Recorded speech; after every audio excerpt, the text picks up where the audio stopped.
जय श्री राम दोस्तों, हमारे YouTube चैनल राष्ट्र की बात चैनल में स्वागत है। आज हम बात करेंगे अम्बेडकर जी के बारे में, बाबा साहब भीमराव अम्बेडकर जी के बारे में। भारत के पहले कानून मंत्री थे वो। भीमराव अम्बेडकर क्या व्यक्तित्व थे। जीवन भर प्रताड़ना का दंश झेले हुए थे। प्रताड़ना की क्या व्यथा है वो समझ सकते थे। तभी उन्हीं के विचार से एक ऐसी समाज का निर्माण हुआ। आधुनिक समाज के वर्ण व्यवस्था के जनक हैं वो, समझिए। ऐसे जनक माना जाए उनको, जनक से कम नहीं थे। आधुनिक समाज के ऐसी समाज का निर्माण किया सोचिए। भीमराव अम्बेडकर की व्यक्तित्व दुनिया भर की बुराई दंश झेले होंगे जीवन में। आप अभी जाके अध्ययन कर लीजिए ऐसी समाज को, आपको मुख्य धारा में वो कमी दिखेंगे। मुख्य धारा में 75 साल हो गया, 80 साल हो गया, 100 साल, ऐसी समाज अभी भी ऐसी स्थिति है वहाँ कि वहाँ आप जाने से आपको डर लगेगा। उनके बारे में गलत एक व्यथा फैलाई जाती है कि ये ऐसा है, वो ऐसा है। कोई प्रबुद्ध व्यक्ति उनको जाके कभी भी भड़का सकता है, ऐसी स्थिति है अभी भी। उनकी शिक्षा स्तर, बौद्धिक स्तर। मैं अभी अपनी एक घटना बताता हूँ ऐसी समाज में, मेरे छत्तीसगढ़ की घटना। एक व्यक्ति एक व्यवसाय कर रहा था, घर में व्यवसाय है उसका, कुटीर उद्योग का व्यवसाय। उसमें बच्चों के खिलौने के लिए बना रहे थे। तो मैं बोला कि उसको वीडियो बना लेता हूँ, तो मना कर दिए। और बनाया था तो उसको लेके पर्सनली डिलीट किए। सोचिए ये परिपक्वता है। तो ऐसा समाज है। ये समाज इतना प्रताड़ित, शोषित है, और आज से शोषित नहीं है, जब से मुसलमान आए हैं तब से शोषित है। उससे पहले भेदभाव, प्रतिस्पर्धा हो सकती थी। उससे पहले ऐतिहासिक स्रोत में दलित समाज मेरे को नहीं लगता है, या कहीं होता भी होगा। रामायण महाभारत घटना में कभी कभी कहीं कहीं आ जाती है घटना। होते थे समाज में, समाज से कट के रहना होता था, कुछ लोग की छवि होती है। लेकिन मेरे को लगता है ऐसा, ये 1000 साल मुसलमान आने के बाद ही इन पे ज़्यादा खुराघात हुआ है। और इनकी शोषण प्रताड़ना की इतिहास सारे भारतीयों पे, भारतीय जितने हैं, सारे हिंदू समाज बोला जाए, सब पे प्रताड़ना हुआ। लेकिन सबसे ज़्यादा प्रताड़ित समाज छोटा व्यक्ति। अगर घर में मान लीजिए, आप कल्पना कीजिए, प्रताड़ना हो रहा है, बड़ा छोटे को प्रताड़ना कर रहा है, छोटे उससे छोटे को प्रताड़ना कर रहा है, तो देखेंगे सबसे ज़्यादा प्रताड़ित घर में सबसे छोटा ही होता है। तो वही घटना थी। तो इसको मुसलमान समाज के द्वारा प्रताड़ना किया गया, प्रत्यक्ष। बाद में अप्रत्यक्ष मुसलमान समाज के द्वारा प्रताड़ना किया गया। उसके बाद निरंतर वैश्य, शूद्र, ब्राह्मण समाज के द्वारा प्रताड़ना उसके प्रत्यक्ष रूप में किया गया। क्योंकि ये दलित समाज बड़ा शोषित समाज है, बड़ा एक सीमित दायरे का समाज है ये। मतलब इसको अगर कुछ भी बोल दीजिए आपको दर्द हो जाता है, दुख हो जाता है। संवेदनशील समाज है। एक शब्द में ये क्या नहीं कर सकता, ये क्या हो सकता है, ये कल्पना नहीं कर सकते आप। इनकी स्थिति बड़ी नाजुक होती है। बड़े कम सोचते हैं वे, ज़्यादा बड़ा दूर का नहीं सोचते। ये त्वरित निर्णय की सोचते हैं, तुरंत होना चाहिए जो होना चाहिए, ऐसा विचार है इनका। और ये इसको 1000 साल से प्रताड़ना किया गया है। हाँ, कुछ प्रताड़ना को दूर करने के लिए संत महात्मा हुए, जैसे गुरु गोविंद सिंह पंजाब में। गुरु गोविंद सिंह जी जब सिख पंथ की स्थापना किए, वो तो पहले संत महात्मा थे, वो समाज सुधार का काम करते थे। लेकिन जब सिख पंथ की स्थापना हुई तो सबसे ज़्यादा सिख एससी समाज ही बना है। पंजाब में जितने शुरू में सिख बन रहे थे सारे एससी समाज हो रहे थे, कि शायद यहाँ तो कम प्रताड़ना होगा शायद।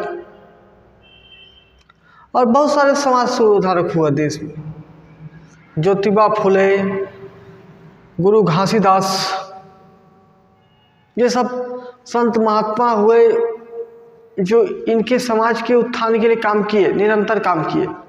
जहाँ समाज के उत्थान के लिए काम किए वहाँ बेहतर स्थिति है। लेकिन अभी भी ये स्थिति नहीं हो पाई है कि ये सरकार आरक्षण खत्म करने के लिए सोच पाए, और सरकार को सोचना भी नहीं चाहिए। कांग्रेस ये अंबेडकर जी को, अमित शाह जी को बोल रही है कि अंबेडकर जी का मजाक उड़ाए, जबकि अमित शाह जी ने खंडन किया कि वो क्या शब्द बोले हैं, क्या वक्तव्य बोले हैं। लेकिन ये कांग्रेस पार्टी आज़ादी के बाद, चलिए हमारे गुलामी का इतिहास है, आज़ादी के बाद की बात करते हैं। आज़ादी के बाद एससी समाज की एक चेहरा थे, दलित चेहरा, भीमराव अम्बेडकर। ऐसे व्यक्ति थे जो कहीं ना कहीं चुनौती जवाहरलाल नेहरू के समकक्ष थे। ये उनको, जवाहरलाल नेहरू को लगता था कि अगर कोई चुनौती दे सकता है कांग्रेस पार्टी में तो ये व्यक्ति है, दे सकता है। उनको हमेशा भय बना रहता था, एक अम्बेडकर जी पे एक डर बना रहता था उनको कि ये क्या व्यक्तित्व है। हमेशा इनको दबाने का प्रयास किया जाता था। कानून मंत्री बनाने के बाद इनके कानून का निर्माण हुआ। कानून का निर्माण हुआ तो भीमराव अम्बेडकर खुद सोचते थे कि इसको जला दिया जाए, इसमें राक्षसों का आधिपत्य हो गया है, राक्षसों का। ऐसा उनका सोचिए, वो उस समय सोचते थे। आज वही कांग्रेस कैसी भयावह स्थिति में ले आई है देश को। वो किसकी विचारधारा को मान रही है? अंबेडकर की विचारधारा को मानती है कि नेहरू की विचारधारा को मानती है? क्योंकि उन्होंने इस देश में नेहरू से ज़्यादा तारीफ तो किसी व्यक्ति की नहीं, क्योंकि कांग्रेस में गांधी परिवार का एकाधिकार है। वो जिसका तारीफ करेंगे उसका पूरा कांग्रेस पार्टी तारीफ करेगी। सोचिए, पहले चुनाव में जब पहली बार चुनाव लड़ा जा रहा था तो अंबेडकर जी को कांग्रेस पार्टी से टिकट नहीं दिया गया। एक दलित चेहरा, एक शोषित प्रताड़ित चेहरा, देश समाज के लिए एक निर्माण हुआ, एससी समाज, उसके जनक कहा जाए या आरक्षण व्यवस्था के जनक कहा जाए। वो समझ रहे थे कि आरक्षण व्यवस्था जरूरी है, आरक्षण नहीं होंगे तो हम आज़ाद होने से क्या फर्क पड़ेगा। आज नहीं कल फिर अंग्रेज राज कर रहे थे, अब यहाँ के उच्च वर्ग के लोग फिर इन पर राज करेंगे। कहाँ समानता होगी, कहाँ प्रतिस्पर्धा होगी? नहीं होगी। वो जानते थे। आज के डेट में देखिए ना आप, कहाँ एक दलित सीएम आज तक किसी राज्य का बना है। राष्ट्रपति तो एक बना दिया जाता है, राष्ट्रपति बनाया जाता है, विधानसभा अध्यक्ष, लोकसभा अध्यक्ष बने हुए हैं, लेकिन एक मुख्य सरकार का कार्यकारी अधिकारी होता है, सरकार का सर्वे सर्वा होता है। कौन सा राज्य बनाया है? कांग्रेस हो या भाजपा हो, कहाँ कोई बनाया है मुख्यमंत्री? तो दलित समाज के सोचिए, अगर किसी देश का दलित समाज समझिए प्रधानमंत्री बन गया है, भारत का दलित समाज प्रधानमंत्री बन जाए, तब समझिए कि ये भारत में इनको आरक्षण के विषय में विचार किया जाए। लेकिन बड़ी गंभीर चिंता का विषय है और बड़ा गंभीर विषय है। पहली बार सोचिए, अंबेडकर जी को कांग्रेस पार्टी चुनाव लड़ने के लिए नागपुर से, महाराष्ट्र में, वहाँ से टिकट नहीं देती है, सोचिए। और वो कांग्रेस पार्टी अंबेडकर जी का फोटो ले लेके घूम रही है। मतलब उस समय की पीढ़ी में समझिए, अंबेडकर जी और नेहरू जी में प्रतिस्पर्धा थी। नेहरू जी को हमेशा डर लगता था कि ये मेरे सत्ता को अगर कोई बिगाड़ सकता है तो वो भीमराव अम्बेडकर है। ये एससी समाज को सोचना चाहिए कि कांग्रेस पार्टी उनको एक अच्छे व्यवहार से, अच्छे संस्कार से, अच्छे नज़रिए से नहीं देखती। उनको हमेशा एक प्रताड़ना की नज़र से, उनको भेदभाव करने की नज़र से, उन पे शोषण करने की नज़र से देखती है। और निरंतर ये हो रहा है। सामाजिक उत्थान के काम उनमें अभी भी निरंतर नहीं चल रहे हैं, या फिर उनका सामाजिक उत्थान निरंतर नहीं हो रहा है। सरकार कितनी आई गई, चली गई, लेकिन ये हजार साल की प्रताड़ना की कथा ऐसे ही अभी तक नहीं रुकी है। और ये 50-100 साल में नहीं रुकने वाली है। पता नहीं कितना समय लगेगा, देश के लिए कितना समय लगेगा। मोदी जी 2047 से सोचते हैं देश विकसित राष्ट्र बनेगा, लेकिन हमारा दलित समाज अभी इन परिस्थितियों में सामाजिक भेदभाव, सामाजिक प्रताड़ना, जो किसी के विचार से प्रभावित होकर तुरंत आग लगाने को आतुर हो जाए, ऐसा समाज, सभ्य समाज, संस्कारित समाज, देश राष्ट्र के लिए समर्पित समाज जब तक तैयार नहीं होगा तब तक समझिए देश विकसित नहीं होगा। और अंबेडकर जी उन्हीं सब के लिए एक विचार करके गए कि इन्हीं के लिए काम करना है, उनके लिए निरंतर वो लगे रहे और हार नहीं मानी उन्होंने। और यही कांग्रेस पार्टी उनको भारत रत्न देने के लिए भी 30-35 साल लगा दी। वो भी कांग्रेस पार्टी नहीं दी, दूसरी सरकार आई तब दी। अंबेडकर जी का दर्द शायद हर एससी समाज जरूर समझता होगा। अंबेडकर जी को जो दर्द है वो हर एससी समाज को है, ये मानिए आप। क्योंकि अंबेडकर जी कितनी प्रताड़ना के बाद कहीं ना कहीं उनको ये लगता था कि देश में हमेशा हिंदुओं के साथ भेदभाव हो रहा है। क्योंकि नेहरू जी सिर्फ मुसलमान की राजनीति करते थे, वो देश में एससी और एसटी समाज को इग्नोर करके चलते थे। एससी और एसटी समाज को उनके ज़्यादा ध्यान नहीं दिया गया। इस बात को बार बार भीमराव अम्बेडकर उठाते थे, इसीलिए उनको दरकिनार, राष्ट्रीय राजनीति से दरकिनार करना चालू कर दी। और इतना स्थिति गंभीर करने लगे कि अंबेडकर जी राजनीति से दूर हो जाए। तो अंबेडकर एक ऐसे व्यक्तित्व थे जिनके दर्द को ऐसे समाज बखूबी समझता है। और अंबेडकर जी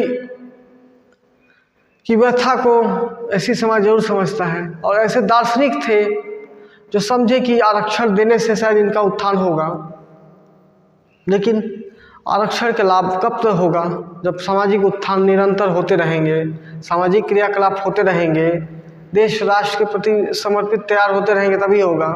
नहीं तो जब वो शिक्षा में, स्वास्थ्य में, शिक्षा में पिछड़ गया, स्वास्थ्य में पिछड़ गया, कहाँ सामाजिक उत्थान होगा। अंबेडकर जी का विचार एक सार्वभौमिक विचार था। सारे दबे कुचले पिछड़े व्यक्ति को आरक्षण देना चाहते, ताकि वो आरक्षण के दम पे कम से कम वहाँ तक पहुँचे। आज उन्हीं के भरोसे, अंबेडकर जी के भरोसे एसटी और एससी समाज उस स्थान पे बैठता है जहाँ से नियम और नीतियाँ बनाई जाती हैं, नीति और नियम बनाए जाते हैं उन्हीं के बदौलत।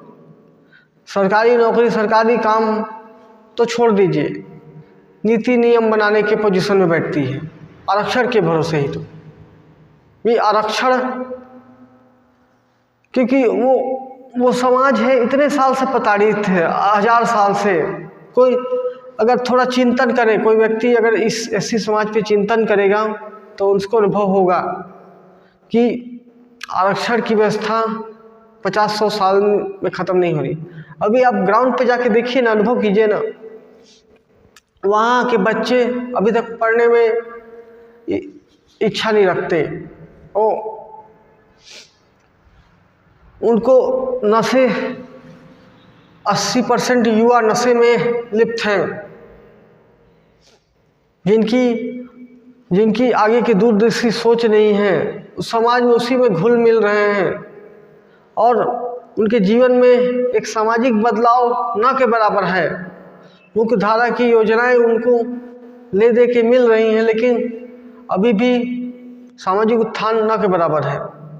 अभी भी उनको किसी न किसी के ऊपर निर्भर रहना पड़ता है और उसके लिए हमेशा सोचना पड़ता है कि मेरा इसके बिना काम नहीं चलेगा। लेकिन अंबेडकर जी ने एक बहुत अच्छा, एक सामाजिक दृष्टि से, आधुनिक दृष्टि से, दार्शनिक दृष्टि से इतना कल्याणकारी कदम उठाए जो एससी समाज के लिए बहुत बड़ा लाभकारी है। लेकिन फिर भी हमको वैसा वातावरण बनाना पड़ेगा उनके लिए, ऐसी संभावना बताना पड़ेगा, कुछ धार्मिक सांस्कृतिक जागरण करना पड़ेगा जिनसे उनमें कुछ देश राष्ट्र के प्रति समर्पण का भाव आए और एक निरंतरता आए, जिससे कि वो कुछ कर सके, अपने लक्ष्य हासिल कर सके, लक्ष्य जीवन में महत्वाकांक्षाएं आए, कुछ संभावनाएं आए, जिससे कि वो जीवन में कुछ हासिल कर सके। तो दोस्तों, अंबेडकर जी का एक विचार था मेरा। आई होप आप लोग को अच्छा लगा होगा।